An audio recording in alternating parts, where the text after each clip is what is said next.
So welcome everyone. Today's lesson number 6 is going to be on endgames, and which is essentially the art of finishing off the job once you have the advantage, once you have an extra couple pieces, or maybe even just a pawn. How do you, how are you going to finish out the job and win the game? So that is the question for today. And I have my visuals right here. I have uh, who's that? That's Iron Man, and that's Thanos. And just like in the Avengers, sort of, we're going to teach you a couple superpower tricks um, to uh, have an amazing chance at winning games that, or even getting a draw in a game that you probably shouldn't have been able to. So I'm not going to do anything crazier than these three today, but just know that there are a lot of different endgame techniques, which are basically based on situations. Maybe you have um, the game might be a little bit more complicated than this, but if you just master these three, right, these three endgame fundamentals, you'll be in a very good spot. So what we're going over today is the king and two rooks versus the king and queen versus the king, and lastly the king and pawn versus the king. Um, I'm really excited to teach these to you. I think it's going to be really helpful. All other endgame techniques are kind of based on these three. And lastly, if you do want to learn more about endgames, I'm happy to teach them in a one-on-one setting or a small group setting. I think it's much more effective. So feel free to reach out to me after the class if you're interested in learning more and about my private lessons. So first, I have a question for the class. What is stalemate? Do people know what stalemate is? It's kind of our first big important word for today. So use the chat function and just type what you think the definition of a stalemate is. Okay. Jeremiah says, when one player has no legal moves, resulting in a draw. That's correct. And I guess one thing I would add to that definition is that your king is also not in check. So there's no king in check, but they have no legal moves, just what Jeremiah said.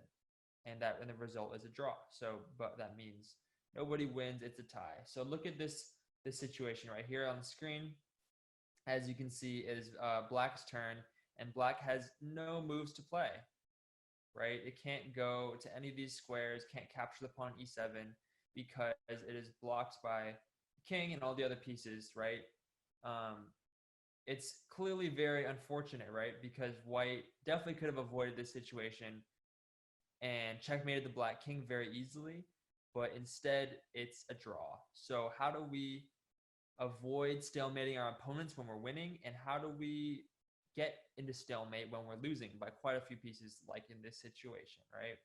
That is the question for today. Stalemate is not to be confused with stale bread, although both are equally not desirable, not tasty. So think about stalemate and stale bread as similar in how they feel and how they taste. So let's not have a stale situation when we play chess, right? The next big concept that we're going to talk about is rook rolling. Similar to steamrolling, right? We're going to kind of use this airtight seal technique, including our two rooks. Just imagine our king could be anywhere, it doesn't really matter. But these rooks are going to roll down the board, always on the edge, and then one square from the edge. And they're going to swing across the board and switch sides if ever the king gets too close. So we'll look closely at that more, and we'll try to practice some rook rolling techniques. But that is the fundamental idea we're thinking about when we have king and two rooks versus a king. The same applies also if you have a king, a rook, and a queen. So both of those tactics or techniques will be effective, and it's called rook rolling. Next, when you have the king and queen, which is a little bit less pieces, right, than having two rooks. So the technique is a little bit more tricky, so we'll go over that quickly once the lesson starts. But I do want to just say that you want to the key is to just avoid stalemating. It's actually, if you're playing a blitz game, a faster game, or even if you're just moving too quickly in the end game, it's quite common to accidentally stalemate your opponent, right? So right now the black king is unable to move, and it's his turn. So this is a stalemate, right? So and that is not a good situation, right? That is a bummer, right? Oh no. So let's look at a couple stalemate tactics. What is a stalemate tactic? So sometimes when you're playing black, you don't always go for the win. Sometimes you're losing by a lot and you want to go for a draw, right? So I want people to go into the chat. This is your time to shine and show me a very beautiful move, just one move that will cause the black king to be stalemated, right? So it's black to move and find the draw. How can we get ourselves in a stalemate? Because right now, right, we have the rook, which is worth 5, and the queen is worth 9. So obviously we are not doing great and can't really win this game. So how do we get a draw?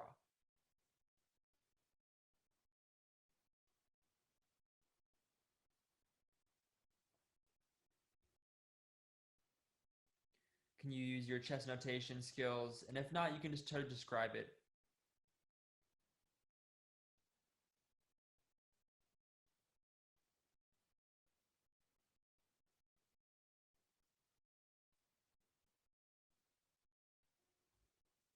Okay, I'm getting some answers. It is definitely a rook move. I will tell everyone that. James, I would say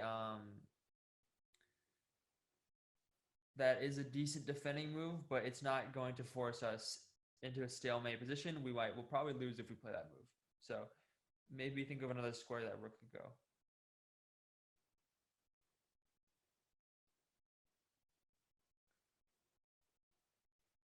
So right now the rook's on c8. The king just went to a6, right? That was white's last move. So what can black do to cause stalemate? Get a draw.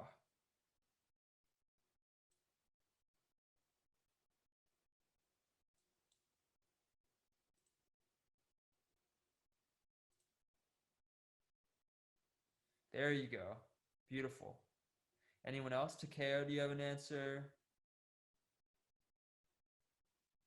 Lou family, perhaps? If not, we can. It's okay. We can. I'll walk it through it. Okay, all good. So, uh, right now, right, the king, it can go to c7. It can go to a8, right? These two squares, but and we have this rook, right? One thing that we can do is actually sacrifice this rook and kind of cut off our own squares. So Takeo and James, that was a good first attempt. So James, you were incorrect, but then you caught yourself. So rook c7, that does kind of bring over rook to be in a more defensive position. It prevents this queen to b6 check and then queen b7 checkmate, right?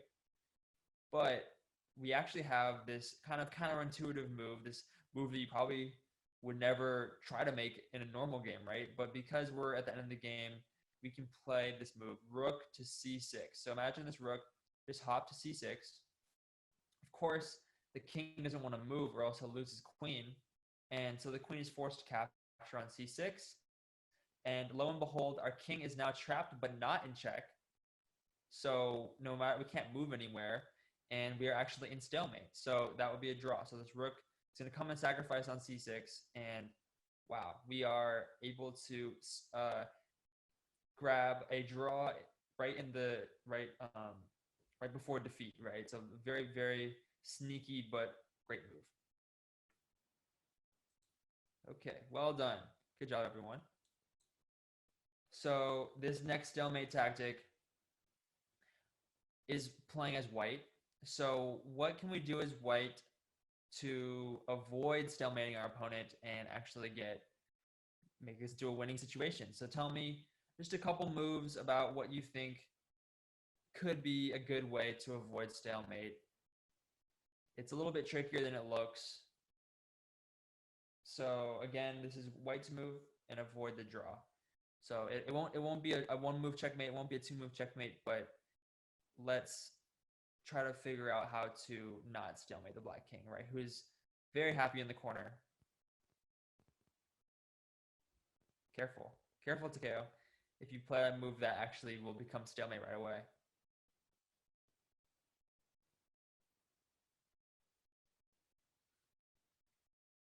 This one's tricky.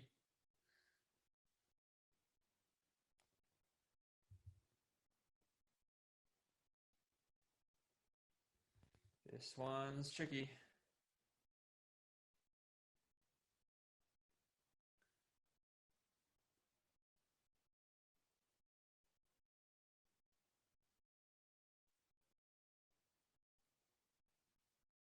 How do we eventually checkmate the black king but not stalemate him, right?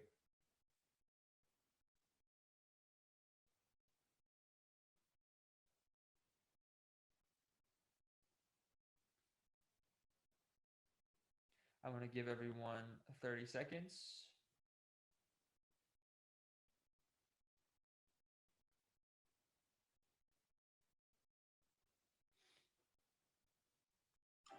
So we have the Jeopardy timer going.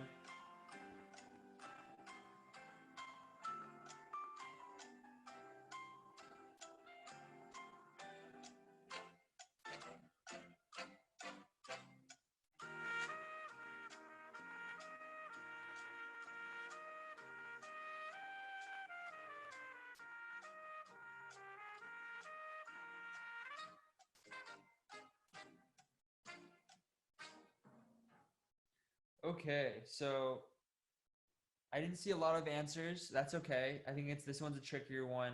Takeo, I appreciate your multiple guesses. They are all very intuitive moves, right? They are all moves that, the goal is to, we definitely want to bring our king closer eventually, right, to this king when we make a checkmate. But the correct move is actually moving this queen kind of far away from this king. So if we can kind of either move the queen back to g3 or maybe bring it to d6, I like that a lot more. And my thinking behind that is that, right, if we move our king in, right, to h6, the king's already trapped. The king actually can't go anywhere because the g7 square, h7 square, and g8 square are controlled by the queen. So if we actually bring her away for a second and then bring our king in next, we will be able to combine those pieces together and trap the king without the risk of a draw, right? We don't want to draw when we have a huge advantage like having a queen, right? So this is a very important situation. This will happen in some of your games. It's important to finish the job off properly, right? Using our techniques. So, but we'll go into more of that a little bit later. All right. Just gotta have a little patience, just like Yoda would say. And very good though. I'm gonna use as many references as possible. I love Star Wars. I was actually named after some distant Jedi in some off-brand book, but I hope you enjoy the comic references. Okay, so let's look at the next big topic, the last and most important big topic for the end game, right? This is called opposition. Can everyone say that word? Opposition. Opposition, it has actually multiple definitions. We're mainly going to be talking about direct opposition, and that is occurring right here. So let's say our king just went from d6, right, and went over to e6. That means that we have the black king in opposition, right? So what that means is basically that this black king, it was happy trying to block this e8 square from the king and pawn advancing and creating a queen, right? Promoting into a queen. But unfortunately, this king is going to have to concede or give up one of these very, very beautiful squares. In this instance, it's going to be d7 or f7, right? So right now, the king will have to go to f8 or to d8 on its next move. And as white, we're going to gladly hop into whichever side the black king vacates and then be able to push our pawn safely to edge of the board. So this instance is actually a very easy instance to see that move, right? But what happens when you have a pawn all the way back here on e2, right? So I'm going to teach you guys throughout this lesson how to use opposition to avoid drawing your opponents when you have an extra pawn and it's just king and pawn versus king. So um, without further ado, I think that's it. Cool. Okay, so now we're going to I'm gonna pause the share and then switch over to Blitzen, and we're gonna go over each thing that we just talked about. So let's start with rook rolling. How about that? So does anyone have any questions though before I kind of went kind of quickly? I was just doing a brief overview. But does anyone have any questions about what we just talked about? Opposition, rook rolling, and stalemate. Does anyone confused by those?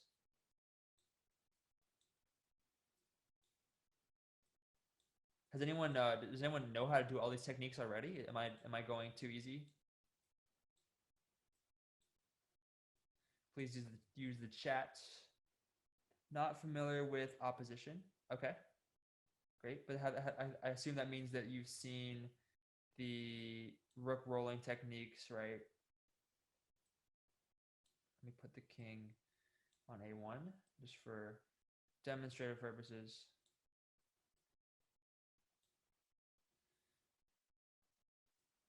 That's great though. I'm glad that you've heard of the other ones. The other ones are more common, but the pawn ending is actually most common.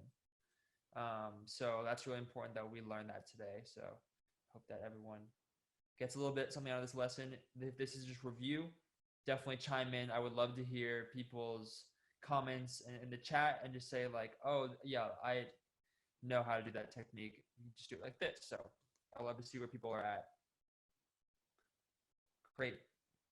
Welcome, Ridley. I don't think might be your first time here. Welcome. I hope you enjoyed today's lesson. So in rook rolling, it's pretty simple. I think it's one of the more simple end games, but it is kind of like if you don't know it, then it's kind of not necessarily that intuitive. So we're gonna start right where it's just we got to the end game. These are our three pieces, and we're playing against the black king. We actually will. The only time in the end game where you don't need the king is actually in this type of situation, right? So usually you need your king to provide extra attacking support and cut off the black king squares. But in rook rolling, it's just the rooks. That's pretty cool.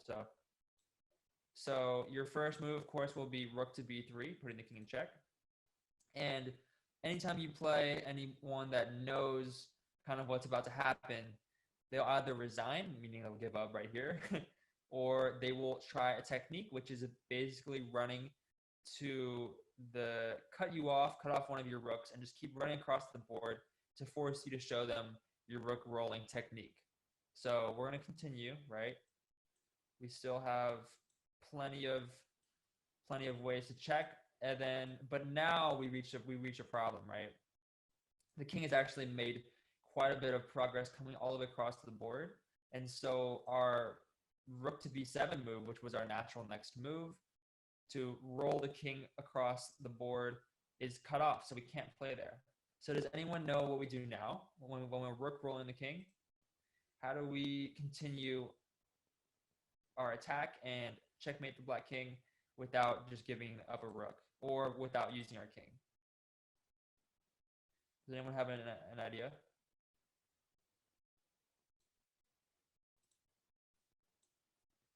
What do we do now? We've made the king come all the way back, and we've cut off most of his squares.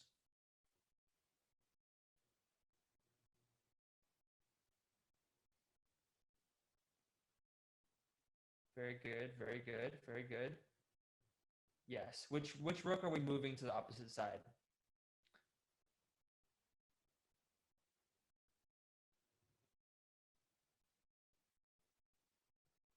Okay, some people are saying you can give the check with one of the rooks, right? You can go to a7 or to c5. You could do that in theory, but that's not the fastest way.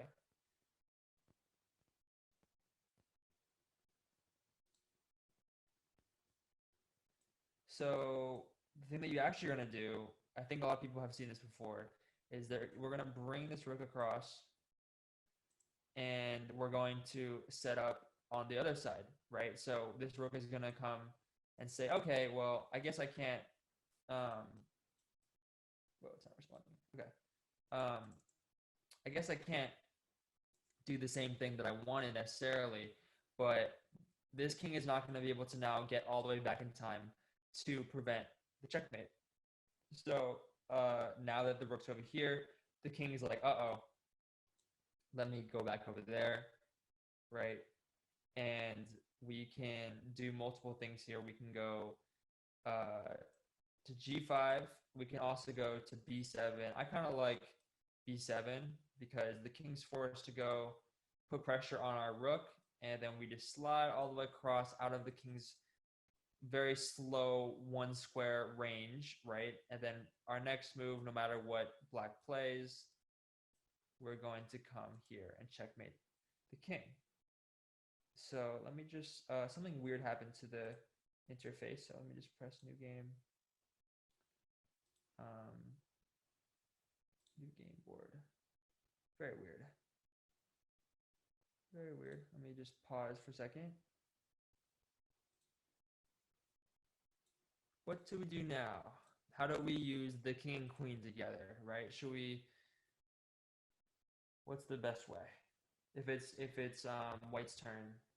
So let's say black just it's white's turn now. So how do we get a nice opportunity to use our best technique and just finish the king off as fast as possible, right? We don't want to waste time.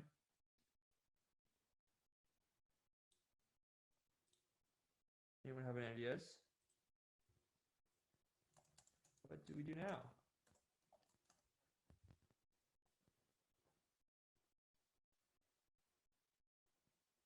Okay. I see you, James. I think that, I mean, that will work eventually.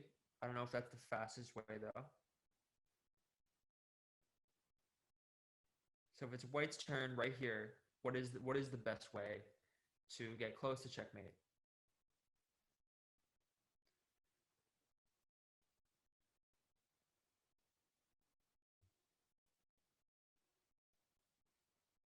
Are we happy that the king is on this back rank, or are we kind of like, or do we want it to be more in the center, or more on the side or corner? What square do we want this king to end up on, right?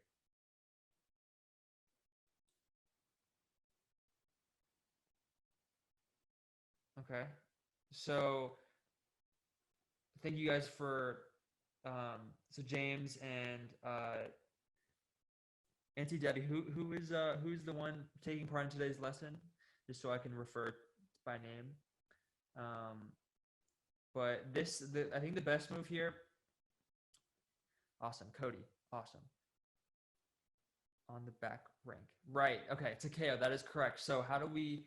So Takeo said we want to keep the king on its back rank, or or the side where it basically functions the same way.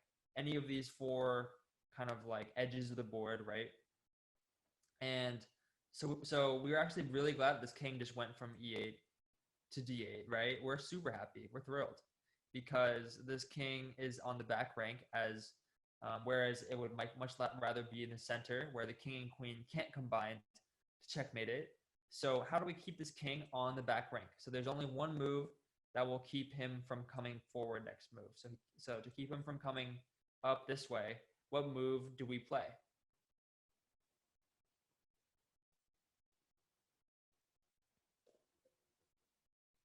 Any ideas? Kale, you were onto it.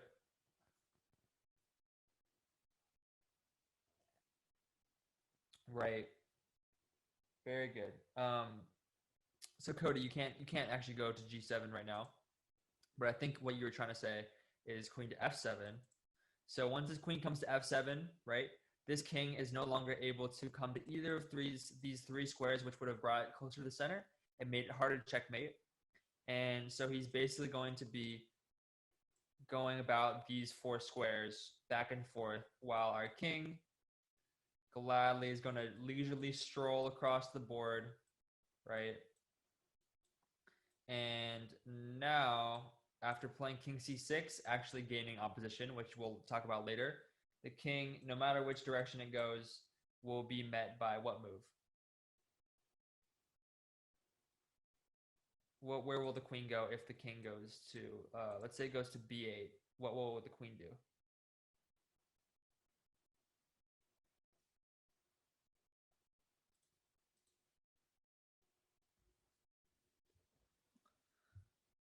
So the king goes here, right? Of course, we're going to gladly come and checkmate the king on that square. And likewise, if it goes to d8, we're just going to come. Actually, we have 2 checkmates. We can go to f8 or we can go to d7, right? Protected by the king, cutting off all potential squares of escape. And we have a beautiful checkmate. So that is the key to, if you ever see the king, especially if it's already on the back rank, you want to immediately pin it down with the queen, and then you can bring your king up, and it'll be very easy to checkmate the king. It's very important if the king decides to hide in the corner, right? So let's say the king is here, that we don't get too greedy as playing white, and we don't go, I'm going to cut off all your squares, and then, because that is actually stalemate, right? The king can't move any of these squares, and it's not in check. So we don't want to do that, right? We don't want to cut off too many squares, but if you wanted to cut off like most of its squares, you could just come to d7, and now it only has b8 and a8. So this is a good option, but the most important thing is just getting it to that back rank or side rank, and then you can march your king up to get into opposition, or kind of mirroring the king, and then no matter where it goes, you'll be able to bring your queen over, right? Let's say, though, that the king is in the center of the board. So let's say we see a king here, and our queen is, like, let's say it's on e3, right? Like, how do we actually force this king to go to the side, right? I think it's kind of a similar technique, right? We're basically going to be actually having to use our king a little bit more, and so I would say you want to basically try to like cut off parts of the board with your queen, right? So you're gonna kind of be marching across. Let's say white's gonna come here, and if the black king tries in any direction it goes, you're going to kind of bring the queen in next. So let's say the king goes to d6. This is a good opportunity to cut off more space. So now it's kind of, the king is not going to be able to come this way as easily. So if he goes to the corner, or if he keeps running, then you're going to cut off more squares, right? So now he's in this smaller box, right? And then now you can bring the king. So let's go back a couple steps. But let's say he tries to stay pretty central. This is a good time to bring the king, cut off more squares. If he goes back, you can bring the king again. And once he's kind of he picks one of the 4 corners to go to, that's when you can bring the queen and close that space, right?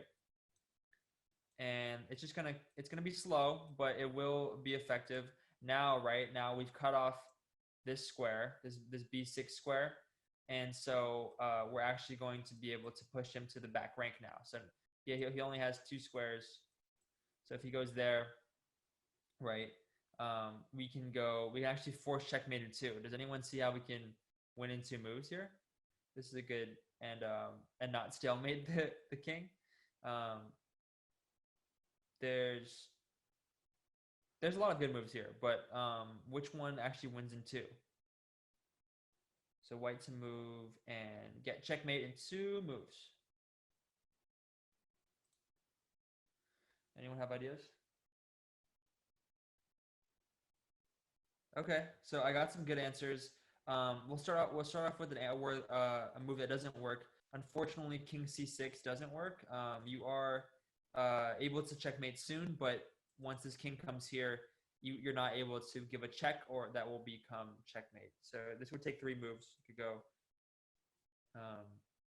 maybe more moves, but you can come to d7, I guess, and then come to b7. So that works, right? But the fastest way is to look at, what squares does the king have available? It has c7 and it has b8. So if you use your king, like a lot of people are saying, to cut off one of those squares and it only has one remaining option, then it becomes really easy to checkmate, right? There's actually three different checkmate options, right?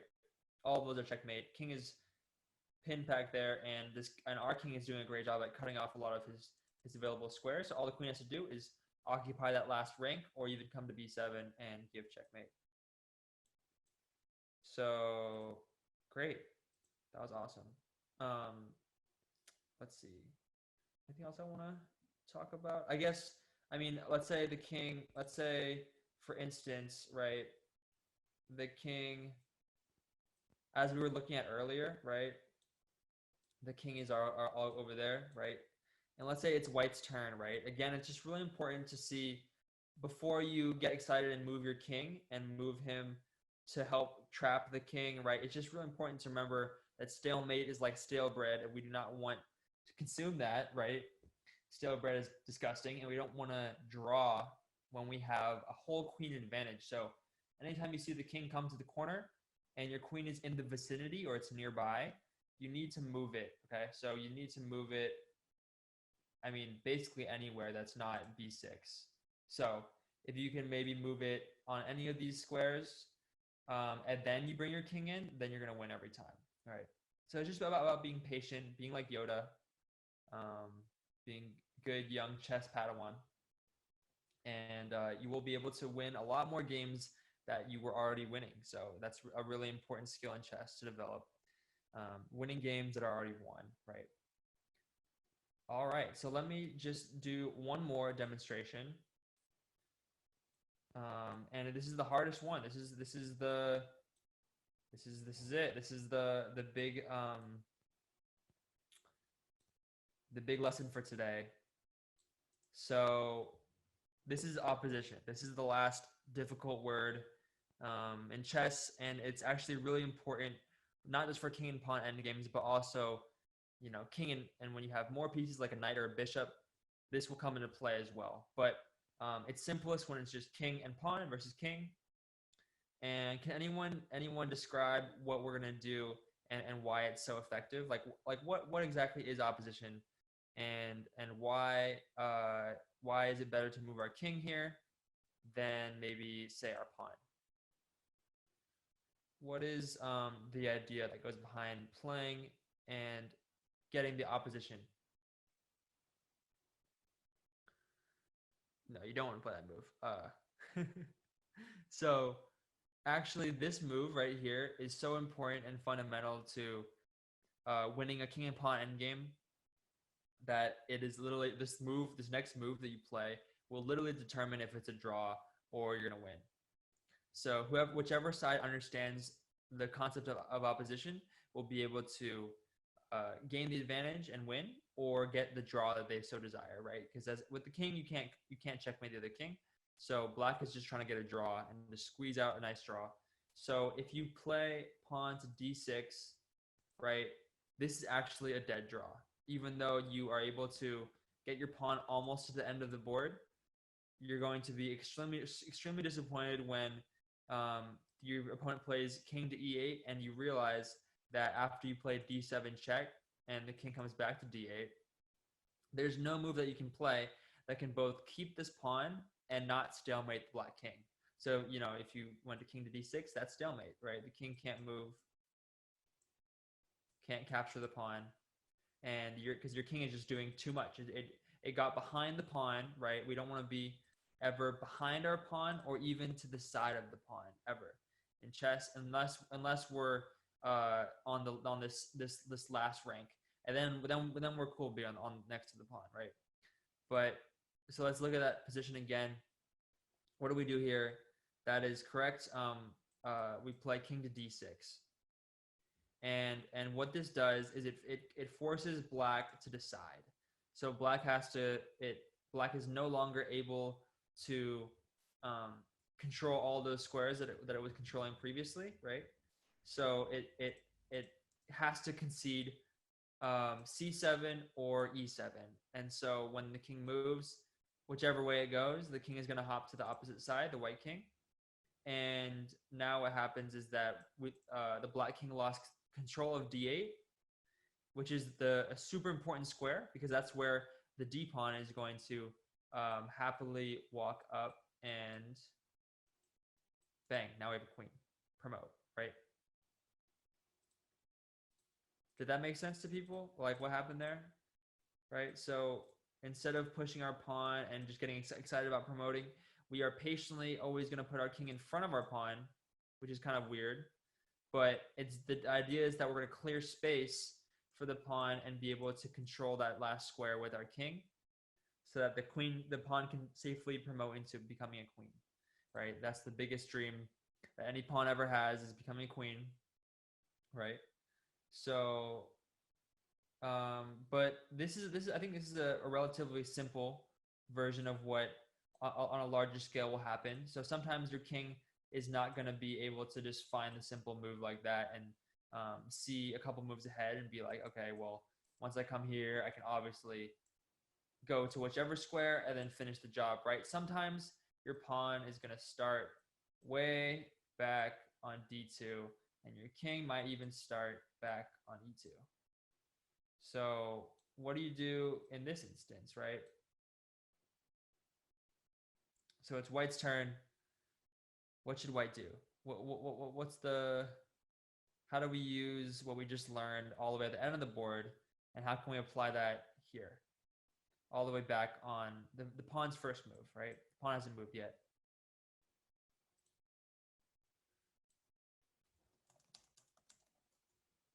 What do we do now? What's the right phrase? What's the word that we just learned and talked about? It's kind of a long word. Sounds kind of like opponent.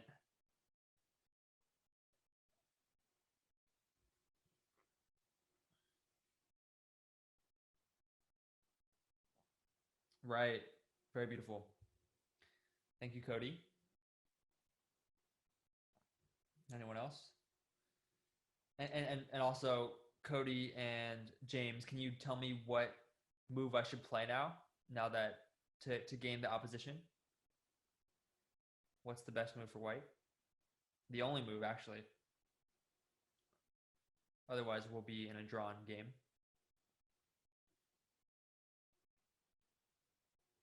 Beautiful.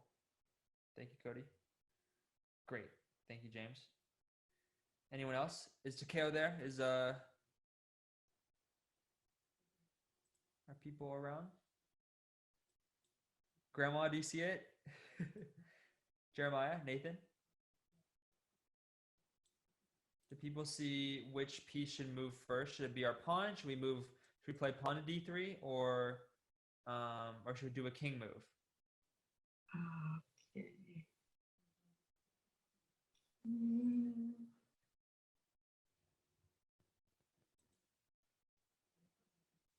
Right. We definitely want to move the king. Okay, so now we all agree moving the king is the best move.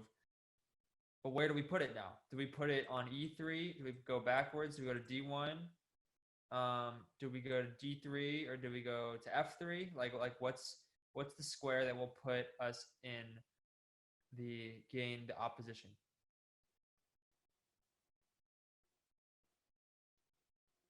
The direct opposition, actually, to be more specific. Beautiful. Thank you, Takeo. So lots of people just found this move, right? King to d3. Now we are kind of in this face-off battle, right? We are one square away from the other king, and it is his turn now. So he has to give us one of these three squares. He can't block all of them anymore. So no matter where he goes, we are going to do what now? Are we going to, now that we see this king move to the side, are we going to go back into the opposition? Or go backwards? Or should we go forwards? What's the move now? Right. Very good. So now that we force the king to concede a square, right? All that work. What was all that work for? And that is to come to e4 and advance and march down the board, right? Um, and this is actually a very key point as well, right? So if the king comes up and tries to grab our pawn, of course we're going to sneak right by, right? And then just march our king happily down this e file road. um, but usually what black will do is come back, right? Um, now what do we do? Now we've gained some space for our pawn and we've brought our king forward. But what's the correct move now? This one's a little bit trickier than the last one because there's more options, right? What do we do now? Now that we've forced the king back, we have, many options. We have three main options, right?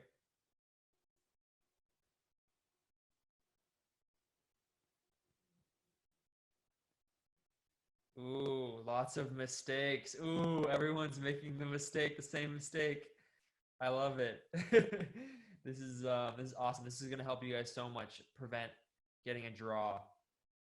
Okay, there we go. There we go. We got it right. A correct answer.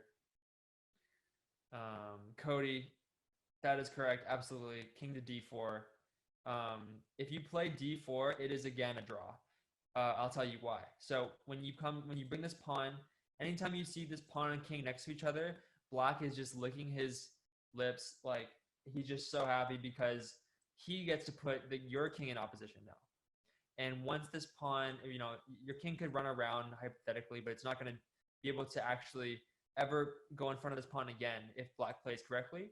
So if black just comes, if white plays d5 eventually, which we'll have to do, the king is going to be able to basically stay in front of this pawn. So he's going to come to d6. When we come to d4 to try to get around on either side, the king was going to show his great technique, right? And he's always going to go straight back of the same file that the pawn is on. So he's always going to go straight back. So if you're playing black here, this is how you defend against someone who is trying to promote. And anytime you go to come out to either side, whether it's e5 or c5, black will happily put you in opposition again, right? You can't go to any of these three squares, and you're going to have to keep pushing your pawn, and it's just going to eventually end up in this spot, which we looked at kind of a little bit. It looked basically the same as last time. And no matter what we do as white, we're going to eventually have to play d7, and bang, now we are stalemate. People kind of see what happened, right? Like the king went from being able to sit in front of the pawn and create space to instead being kind of tied to the pawn and unable to create this king to get off of his happy squares, essentially. Right? So that's why we cannot play d4. d4 immediately is a draw if black knows what they're doing, right? So that is correct, Cody, right? We play king to d4, keep the opposition going, even though we could have moved the pawn forward, right? So black is going to have to go to e6, probably. And then now what do we do?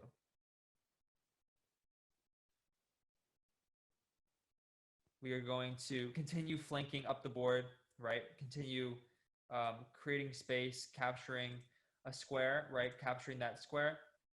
And if black's king ever decides to try to make a run for it and go for our pawn, we can just come to d4, right? And our king is just in a much better position. It's not next to the pawn. It is diagonal from it and kind of in front of it as well. So it's going to be able to kind of match the pace of the king, the black king. And essentially, let's see, what's the best move here? Yeah, so we can play d5, and if the king comes to e8, right, we just go king c7, and we'll be able to promote. And if the king goes to d8, what do we do? We've seen this before. What do we do now? Should we move the pawn? Should we bring the pawn in line with the king?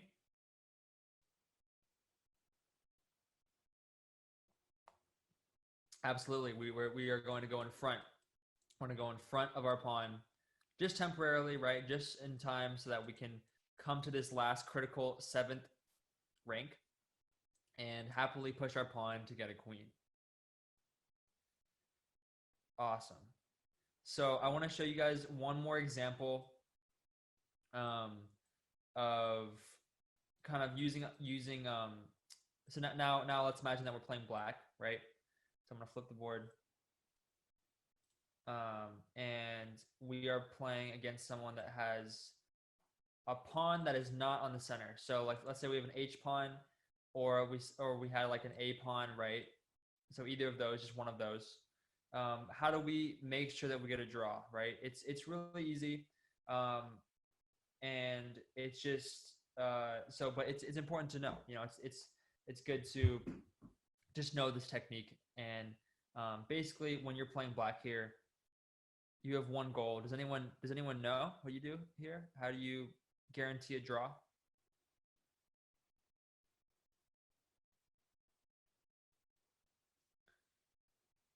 When you're playing black, you don't have any ideas of what the strategy is?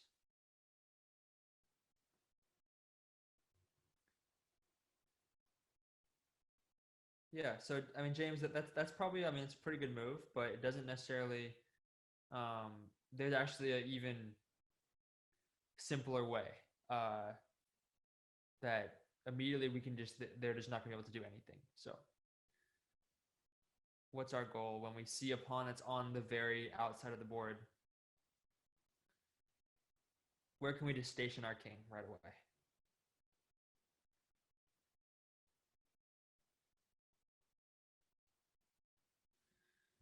So this one's kind of a funny one. Yeah, I mean, people are saying, yeah, king to g5. That's totally a fine move. But I actually like playing king to g7, and whenever whatever white does, you're literally just gonna go to h8 and sit in the corner, because in this instance, right, it's gonna stay in these 4 squares, and no matter what white does, they're not going to be able to get you out of those squares, right? And if king tries to flank you, you just go up and capture the pawn, draw. But essentially, most of your games are going to look like this, and that is going to be stalemate, right? And so there's I mean, let's say the king went to here, and still kind of this is also stalemate. So there's basically, like, if you just go and sit in the corner, it's just a draw immediately. So you don't have to worry too much about battling against the other king. You can just run to the corner, and they won't be able to do anything. So whenever there's an edge pawn, that's very different from a central pawn, and that's because the opposition is only possible when the pawn is not on the edge. So if it's on any of these other files, right? Basically B through G, right? Any of these files. Oh, not those, not the edge ones. But these, then you can probably use the techniques that we just learned today with the king and pawn marching down together, right? Never being side by side, always the king in front. And so that's how we do it. That's basically using the opposition to our advantage, and it is so useful. You're going to be able to promote so many more queens than you have in the past. So I hope you enjoyed today's endgame lesson. Awesome. So now we're going to transition into the last part of the lesson. I've never done this before, but today I'm actually going to open up the challenge to anyone in the class that wants to play. So if you want to play me during this last part of the section, I'm accepting challenges on chess.com. So if you are interested, please just send me a message. And if no one is feeling up for it because it's kind of public and people are gonna watch it, I'll just play on chess.com, play a random opponent. But today I thought it would be cool to make that offer. If anyone wants to put their skills to the test. Good question, Nathan. Um, yeah, we can put like a good old $20 on it. You can buy me a meal after quarantine, or I'll buy you a meal. There's nothing that will happen if you lose.